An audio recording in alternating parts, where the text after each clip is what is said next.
ফিলিস্তিনের অবরুদ্ধ গাজা উপত্যকায় ইসরায়েলের হামলায় কাতার ভিত্তিক সংবাদ মাধ্যম আল জাজিরার ৫ সাংবাদিক নিহত হয়েছেন। নিহতদের একজন হচ্ছেন আনাস আল শরীফ।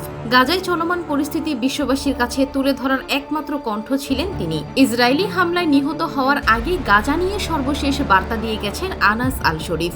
আবেগঘন ওই বার্তায় তিনি গাজাকে ভুলে না যেতে সবার প্রতি আহ্বান জানিয়েছেন। সোমবার ১১ আগস্ট এক প্রতিবেদনে এই তথ্য জানিয়েছে সংবাদ মাধ্যম টিআরটি ওয়ার্ল্ড। সংবাদ মাধ্যমটি বলছে, গাজা সিটিতে সাংবাদিকদের তাঁবুতে ইসরায়েলের হামলায় নিহত আল জাজিরার সাংবাদিক আনাস আল শরীফ মৃত্যুর আগে আবেগঘন কিছু শেষ ইচ্ছে ও শেষ বার্তা রেখে গেছেন। সেখানে তিনি বিশ্বকে অনুরোধ করেছেন অবরুদ্ধ গাজা ও ফিলিস্তিনি জনগণকে যেন কেউ ভুলে না যায়।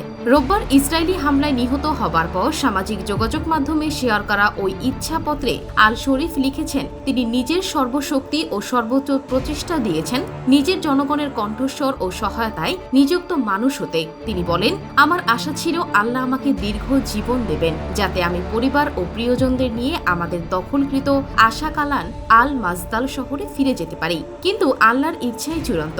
আমি জীবনে প্রতিটি ক্ষণে বেদনা অনুভব করেছি, বহুবার কষ্টের স্বাদ পেয়েছি, তবুও সত্যকে বিকৃত না করে সবার কাছে পৌঁছে দেওয়ার ক্ষেত্রে কখনো দ্বিধা করিনি।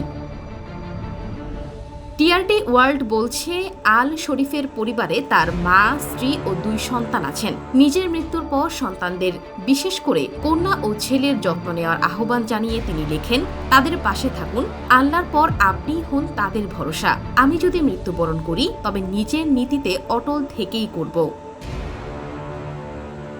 বার্তায় তিনি বিশ্ববাসীকে আহ্বান জানান ফিলিস্তিন ও এর জনগণের পাশে থাকার জন্য, বিশেষ করে নিরপরাধ শিশুদের জন্য নীরব না থাকার অনুরোধ জানিয়ে তিনি বলেন, সবাই যেন ফিলিস্তিনের মুক্তির সেতুবন্ধন হয়ে ওঠেন। তিনি লিখেছেন, আমি তোমাদের হাতে অর্পণ করেছি ফিলিস্তিনকে। এটা মুসলিম বিশ্বের মুকুটমণি, বিশ্বের প্রতিটি স্বাধীন মানুষের হৃদস্পন্দন। আমি তোমাদের হাতে অর্পণ করছি এর জনগণকে, নিরপরাধ সেই শিশুদের যারা কখনো স্বপ্ন দেখার বা নিরাপদে বেঁচে থাকার সুযোগ পায়নি। তিনি আরো বলেন, শিকল যেন তোমাদের নীরব না করে, সীমান্ত যেন আটকে না রাখে, ভূমি ও মানুষের মুক্তির পথে সেতু হয়ে ওঠো যতক্ষণ না আমাদের চুরি যাওয়া মাতৃভূমিতে মর্যাদা ও স্বাধীনতার সূর্য উদিত হয়। নিজের এই উইলে তিনি আল্লাহর কাছে প্রার্থনা করেন যেন তাকে শহীদ হিসেবে কবুল করা হয় এবং গুনাহসমূহ ক্ষমা করা হয়। শেষ লাইনে তিনি লিখেন, গাজাকে ভুলে যেও না, আর তোমাদের আন্তরিক দোয়ার মধ্যে আমাকে ভুলে যেও না।